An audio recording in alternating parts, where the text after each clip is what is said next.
Hello जी, राम राम जी। कैसे हैं आप सब? आशा करते हैं आप सब भी ठीक होंगे। अभी सुबह के 9 बजे हैं और आज धूप जो है बहुत जल्दी से निकल गई खिली खिली।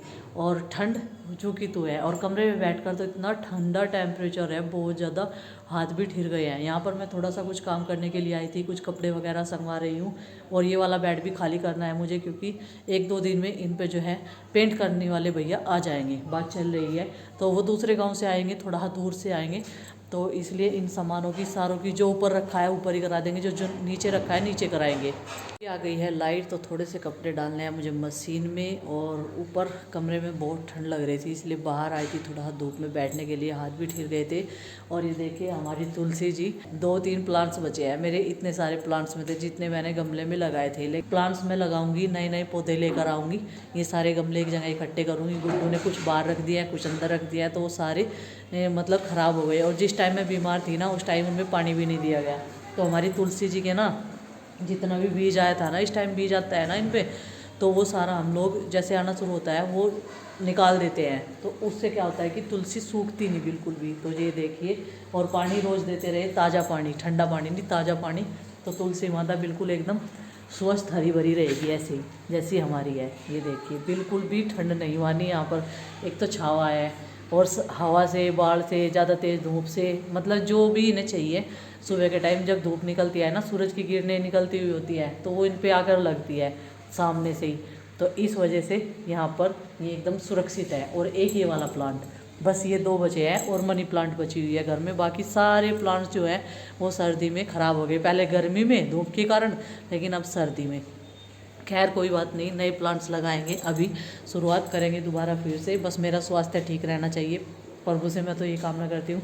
तो चलिए फ्रेंड्स, मेरा अभी एक पार्ट पालक का साग बनाने वाला रह रहा है। और ये जितने भी बीज हमने निकाले हैं ना तुलसी के, यहाँ पर तो ऐसे पड़े पड़े फिरते फर्श पे, क्योंकि ये पक गए हैं ना। कुछ ग्रीन है, कुछ इसमें देखो ये सूखे सूखे से हो रहे, तो पूरे उस पर बिखर जाते, हवा में टूटते रहते, खुद ही जड़ते रहते। तो इसलिए मैंने सोचा इनको निकाल लेते हैं। कुछ पत्ते भी टूट रहे थे, तो ये भी मैंने रख लिए हैं। तो चाय की पत्ती में इन्हें मिलाकर रख दूँगी, और फिर जब भी चाय बनाऊँ अपना उसमें ही खुद ही चले जाएंगे। ये नहीं कि अलग से हमें डालने पड़ेंगे। मैंने किस किस तरीके से पालक का साग बनाया वो आपके साथ में शेयर करूँगी। और जिन महिलाओं से साग बनाना नहीं आता है, वो डरती है कि साग कैसे बनाया घोटने से, ज़रूरी नहीं कि हम मंडी में बनाएं। अगर हमारा खाने का मन है किसी का भी, तो हम इस तरीके से बना सकते हैं। तो बहुत ही आसान है बनाना। तो चलिए शुरू करते हैं। माँ बोल रही थी कि मैं अंडी में बना दूंगी, लेकिन मैंने बोला चलो आज मैं ऐसे ही बना देती हूँ ग्राइंडर में पीस के, क्योंकि बहुत टाइम लग जा अंडी वाले साग बनाने में, और इसमें ज़्यादा समय नहीं लगेगा। तो इसका सारा पानी तो नहीं चढ़ गया। अभी इसे पतीली में सारे को डाल लेंगे। और इधर चूल्हा भी सी लग गया। सबसे पहले तो मैंने बच्चों के लिए खिचड़ी बनाई। नंदनी खिचड़ी से पेट भर लिया अच्छे से, तो इसे ऐसे ही डाल दूँगी। माँ कह रही बिना कटा हुए डाल लेगी, मैं कहाँ, ये उबल के सब हो जाएगा सही। और जब पीसेगा, चलो जी, ये उबलता रहेगा, नीचे को होता रहेगा, और हम धीरे धीरे से डालते रहेंगे इसमें। और इसी में मैं हरी मिर्च भी डाल दूँगी, वो भी उबल जाएगी अच्छे से। अब तो बस मुझे इसका उबलने का थोड़ा सा इंतज़ार करना पड़ेगा। इस तरीके से दबा दबा कर डाल दिए हैं, क्योंकि मैंने काटने का झंझट भी आज ख़त्म कर दिया है। और मुझसे जो है चाकू से काटना आता है, दातड़ा मुझसे चलाना नहीं आता है। तो थोड़ा सा नमक ऐड कर देते हैं इसमें, नमक से जल्दी से उबल जाएगा। तो जी अभी खिचड़ी बनकर तैयार हो गई है। मैंने मटर की खिचड़ी बनाई है, और ये तो रोज़ की रोज़ बनाने का काम होता है हम लोगों का, क्योंकि बच्चे जो है बड़े प्यार से खाते हैं। पालक, सरसों, मेथी और हरी मिर्च, नमक, सब चीज़ें पतीली में मैंने डाल दिया है। अब इसको ढक देते हैं। अब ये उबलने के बाद में नीचे को हो जाएगा सारा। तो सारा पालक इसमें डाल दिया। मानू कह रही दबा दबासी का डाल दे, सब आ जाएगा इसमें। ये इतना नहीं है जितना तू समझ रही। तो चलो जी, जब तक ये उबलेगा तब तक अपना लहसुन प्याज आगे का प्रोसेस तैयार कर देते हैं। अल्लन घोल लेते हैं। तो फिलहाल इसमें मैंने बेसन का अल्लन बनाना शुरू कर दिया है। और ये ना बेसन अच्छे से फूल जाएगा, और इसमें अच्छा टेस्ट आएगा। बेसन का अल्लन से ही आता है। और मक्की के आटे से तो फटाफटा सा हो जावे, वो मोटा मोटा अलग हो जावे, लेकिन बेसन के अल्लन से ज़्यादा टेस्ट आवे। और सबसे पहले इसमें एक भी गांठ ऐसे फेंटना मुझे, इसे इसमें एक भी गांठ नहीं छोड़नी। उबलने में से ज़्यादा वक्त नहीं लगेगा, क्योंकि जब तक मैं सारी तैयारियां करूँगी ना, तब तक ये उबल जाएगा। और देखो ये जितने भी इसमें लम्स हैं ना, ये सारे के सारे मुझे इसमें से घोलने, ये जितने भी गांठे हैं। चलो जी, इसे घोल देते हैं, और ये फूल भी जाएगा अच्छे से। अभी माँ लहसुन देख रही, लहसुन अभी मंगाया 20 रुपये का, कितना ही सारा आ गया। मैंने कह रही इतना मंदा हो रहा लहसुन। वैसे तो महंगा रहता है लहसुन हर बार, जब भी लेके आते हैं तो पहले मंडी से लाए थे थोक के भाव में, अभी वो ख़त्म हो गया था, अभी यहाँ से गांव में से ही मंगा लिया। तो माँ कह रही यहाँ सस्ता ही हो रहा होगा, वही अब जो लगने का टाइम है लहसुन की फसल। ये देखिए जब मैंने इसमें पालक डाला था तो पतीली भरी हुई थी, अभी ये उबलने के बाद में पतीली में भी थोड़ा सा नज़र आ रहा और ऐसा लग रहा कि बहुत थोड़ा हो गया ये। तो चलो जी ये उबल गया, उबल तो ये एक भाप में गया था और इसे निकाल देते हैं इस खुले हुए बर्तन में पीसने के लिए। जब तक इस पर रखेंगे दूध गर्म, ये पतीली खाली करनी है बहुत ज़रूरी, क्योंकि इसमें फिर इसको पकाना भी। तो जी यहाँ पर मैंने सारा सेटअप लगा लिया है और मिक्सी मैंने आज यहीं पर रख ली थी, क्योंकि वहाँ पर इस आले में रखी हुई थी वो छोटा पड़ता है, तो सारा पानी इसी में मैं डाल दूँगी। अल्हड़ की जैसे हम लोग हंडी में से निकालते हैं ना पानी, तो इसमें से ज़रूरत नहीं है निकालने की, तो सारा इतने अच्छे से पीस लूँगी इसको। और ये हमारी मिक्सी भी बड़ी दिक्कत करने लगी है, कई बार ये ठीक भी करवा ली लेकिन इसके अंचर पंचर ढीले हो ही रहते हैं। तो थोड़ा थोड़ा करके इस तरीके से पीस लूँगी और साथ के साथ पतीली में इसको डालती रहूँगी। पतीली मैंने साफ़ कर ली है और ये बोल रहे थे गुड्डू के पापा कि थोड़ा मोटा लग रहा है, मैंने कहा इतना बारीक पीस दिया है, बहुत बारीक, क्योंकि घोटने से भी ज़्यादा बारीक पीस जाता है। ये है कि बस टेस्टी बनना चाहिए, जैसे कि मैं मेहनत कर रही हूँ। और जिस माता या बहन जी से भी साग बनाना नहीं आता ना, तो वो इस तरीके से बना सकता है। तो अभी यहाँ पर मैंने इसमें डाल दिया है बेसन का घोल, यानी कि अल्हड़ जिसे बोलते हैं हमारी भाषा में। तो मक्की का आटा नहीं, मैंने बेसन का आटा डाला है इसमें। तो इसको थोड़ा चला दिया है। अब ये जो बर्तनों में लगा हुआ है इसको सारे को धोकर भी इसी में डाल देते हैं। और ज़्यादा पतला या ज़्यादा थिक नहीं करना है हमें साग, बस क्वांटिटी इसकी अच्छी होनी चाहिए जिससे कि टेस्ट भी अच्छा आए। और लहसुन और जो हरा धनिया है वो मैं पीस लूँगी सिलबट्टे पर, तो उससे पहले जब तक ये पकता रहेगा। और इसमें 2-3 सामान मैंने डाल दिए हैं। तो देखिए पतीली में ही आज मैंने साग बनाकर तैयार कर लिया है। आप सबको कैसा लग रहा है देखने में मुझे ज़रूर बताना, और जब हम लोग खाएंगे तो हम बताएंगे। तो जी यहाँ पर मैंने इस पर डाल लिया है सिल पर अदरक, लहसुन और हरा धनिया, ये भी मैं इसी में मिलाऊंगी जिससे कि हमारे साग में एकदम से बहुत अच्छा टेस्ट आए। और ये सारी चीज़ें कच्ची नहीं रहेगी, पकेगी। और मैंने करछी चूल्हे में लगा दी है गर्म होने के लिए। मैं साग में आज ऊपर से तड़का लगाऊंगी जो बड़ा टेस्टी लगता है लगाने के बाद में साग खाने में। तो इसको धीरे धीरे से अभी पीस लेते हैं। तो सिल बहुत दिनों बाद आज मैंने सिलबट्टे पर काम किया है, जब नहीं ली थी तब तो मैं हर रोज़ चटनी पीसती रहती थी।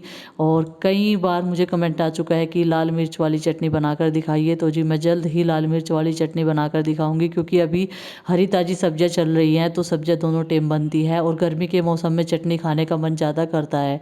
तो फ़िलहाल है सर्दियाँ, तो सर्दी में लीजिए हर तरह की सब्जी का इंजॉय, जो गर्मियों में नहीं मिलती वो सर्दियों में जो है एकदम फ्रेश वाली गांव में मिल जाती है। सबसे पहले मैंने इस पे हरा धनिया पीसा है ताकि फिर ये सिल हमारी छोटी है ना, इधर उधर ना गिरे कोई भी सामान।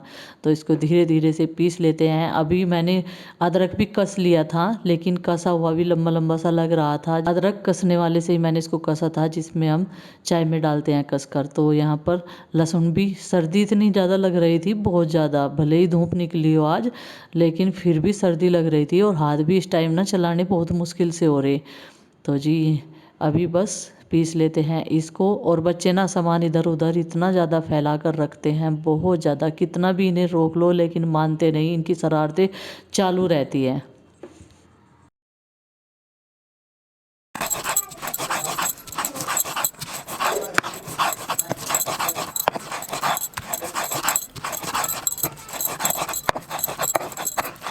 और किसी भी औरत को घबराना नहीं चाहिए किसी भी काम से। वो ये सोचती है कि ये मैं नहीं कर सकती, लेकिन हर कोई हर चीज़ कर सकता है, लेकिन उसका थोड़ा सा तरीका अलग होता है। हंडी में ना सही, पतीली में सही और ग्राइंडर से सही, लेकिन हमें भी साग बनाना आता है, हम ये बोल सकते हैं। और वो भी लाजवाब साग। ये देखिए सारी चीज़ें मैंने इसमें डाल दी है। अब माँ को दिखाया है इसकी जो मतलब ये थिक तो नहीं हुआ ज़्यादा या फिर पतला तो नहीं हुआ, ये देखिए। तो वो माँ बोल रही थी बिल्कुल ठीक है एकदम से। और अभी मैंने इसमें हींग डाल दिया है और तड़के की भी मैंने तैयारी कर दी है, क्योंकि वो कड़छी जो है वो गर्म हो गई है, चूल्हे में रख रखी थी लाल होने के लिए। और अभी बच्चों को खिचड़ी डाल कर देनी है प्लेटों में, तो इसे मैंने रख दिया है उस पर थोड़ी सी अंगारी डाल के। और इधर रख देते हैं तवा और मैं बनाऊंगी रोटियां फटाफट से, और बस गुड्डू सबको और चिंकी लगा कर दे देगी और वो लोग फिर बाद में खाएंगे। तो यहाँ पर देखिए अभी तड़का भी साथ के साथ लगा देते हैं। ये है लाल मिर्च, जीरा और हींग, 3 चीज़ का ही मैं तड़का लगाऊंगी। यहाँ पर लाल मिर्च मैंने साबुत ले ली है, ना कि पिसी हुई तो हमारे घर में ख़त्म है कई दिन से, और मैं मंगा भी नहीं रही क्योंकि हरी मिर्च जो है वो काफ़ी अच्छा टेस्ट देती है। तो ये कड़छी है बड़े वाली, जिससे हम मट्ठा वगैरह निकाल लेते हैं। और माँ तो मुझे डांट भी रही थी कि तूने इसको जला दिया, काला हो जाती है ना आँच में। मैंने कहा कोई बात नहीं, लेकिन इससे जो है अच्छे से छूक जाएगा। छींटे कम आती है इस वाली कड़छी से। छोंकने के लिए कोई इतना बड़ा आइटम होना चाहिए, क्योंकि चमचा जो है वो थोड़ा खुला है और ये बंसी है। तो इस तरीके से मैंने इस पर तड़का लगा दिया। ढक दो माँ कह रही थी पीछे से, नहीं तो सारी खुशबू इसकी उड़ जाएगी सब चीज़ों की। तो साग हमारा बन के हो गया है तैयार। आइए आप भी ट्राई कीजिएगा ज़रूर। साग जैसे कि मैंने पहली बार बनाया है ग्राइंडर से, और काफ़ी टेस्टी लगा, सबने रिजल्ट अच्छा बताया। तो इस तरीके से तो मैं बना सकती हूँ, लेकिन अंडी में घोटना पॉसिबल नहीं मेरे लिए। एक तो मेरे हाथ दुखने लगे हैं तो वो पूरा घुट नहीं पाएगा। तो इसलिए मैंने सोचा माँ कब तक लगी रहेगी इस ढंडस में, ढंडस ही मान लो, साग बनाने में बहुत समय लग जा और उसमें टेस्ट लाने में, क्योंकि उसे बहुत ही बारी घोटना पड़ा है ना और सारी चीज़ें पकानी पड़ा है, तो उसमें ज़्यादा समय नहीं लगा ग्राइंडर वाले में। तो खैर जी, इस तरीके से तो कोई भी बना सकता है, और जिस पे नहीं आता है वो भी बना सकता है। तो बहुत सारे ऐसे लोग हैं आज की न्यू जनरेशन के जो नहीं बना सकते, तो इस तरीके से सीख लेना बनाना। तो अभी कोहरा आना शुरू हो गया है, वेदर है कुछ ऐसा हमारे यहाँ का, और काफ़ी अच्छा मौसम हो रहा, ठंडा ठंडा। मैंने पहन लिया अभी जर्सी खाना खाने के बाद में। तो चलो जी चलते हैं अब अपने वर्क स्टेशन पे। आज मैं ऊपर ही जाऊंगी, क्योंकि नीचे ऐसे झुकने से तो ना ज़्यादा प्रॉब्लम होती है। वहाँ पे चेयर पे बैठ के करूँगी, और अपनी कंफर्टेबल सी एक चेयर भी मंगवाऊँगी।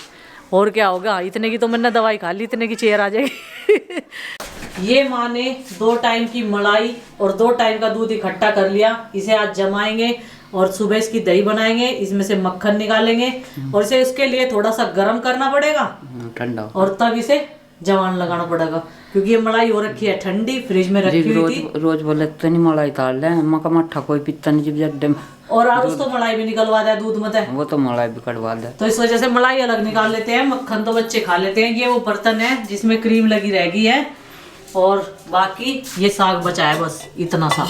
ये देखो, ये सुबह काम आ जाएगा, और इसमें 1-2 रोटी। चलो, कैसरोल में रोटी ठंडी नहीं होती ना कैडी होती, इसमें गरम की गरम ठीक रहे, नरम सी। तो फ्रेंड्स, अभी काम निपट चुका है, खाने पीने का, बर्तनों का सब सामान अंदर संगवा दिया, बचा चुका।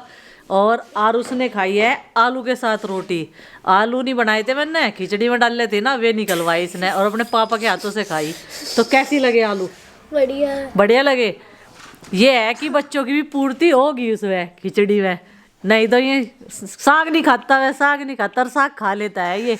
तो चलिए जी, इस व्लॉग का कर देते हैं यहीं पर एंड, और आपसे मिलते हैं कल अगले व्लॉग में। तब तक के लिए बाय बाय सबको, हमारे राम राम। और व्लॉग पसंद आए तो क्या करना है? Like, subscribe. हाँ। गुड नाइट बोलो सबको। Good night. Good night.